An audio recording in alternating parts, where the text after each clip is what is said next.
Dustin, good to see you. It's been 50 years since we've seen this in the S&P 500. A lot of investors have large positions in S&P 500 index funds or in mutual funds that use the S&P as a benchmark. And you were telling me that we are seeing something today in the S&P 500 that we haven't seen in 50 years. What is that? Right. We're seeing a record high level historically of concentration in a very few number of stocks.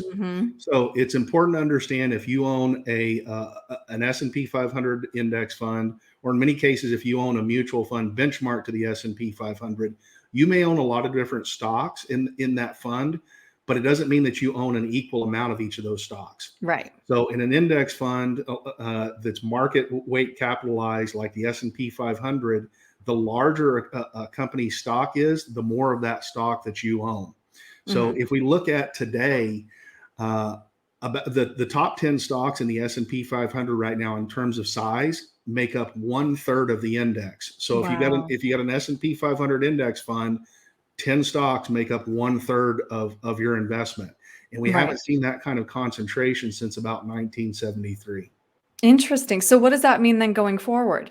Well, it means that this is probably unsustainable. We don't know when this will be corrected or how it'll be corrected, but it's likely to be corrected. You know, keep in mind, a company's share price can only go so high relative to the earnings of that company before smaller, more attractively priced companies start becoming more attractive to investors. So if I own an S&P 500 index fund, I own a whole lot of a very few stocks, as you mentioned. Should I sell those index funds? Not necessarily, but I think you want to pay attention. I think you want to make sure that the overwhelming portion of your portfolio isn't subject to that much concentration in a very few number of stocks.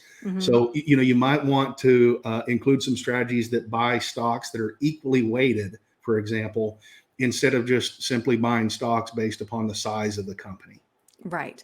Because obviously, if we are too invested in just a few, that could lead to a lot of volatilities. And I know you want to touch on volatility. So what are some of the ways we can manage any potential volatility? Right. Thanks for reminding me, Aaron. I wanted to mention, you know, as this trend is corrected or reversed, we could see increased volatility as that plays out.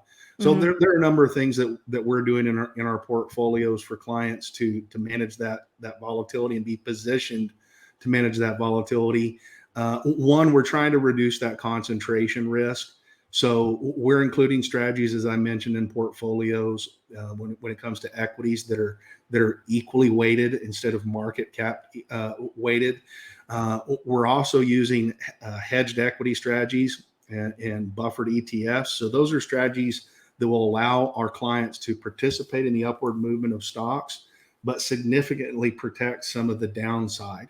And we do that using a hedge with put options. And the nice thing about a hedge is, hey, you don't have to be right for an options hedge to work. And then the third thing that we're using are structured notes in a lot of our clients' portfolios.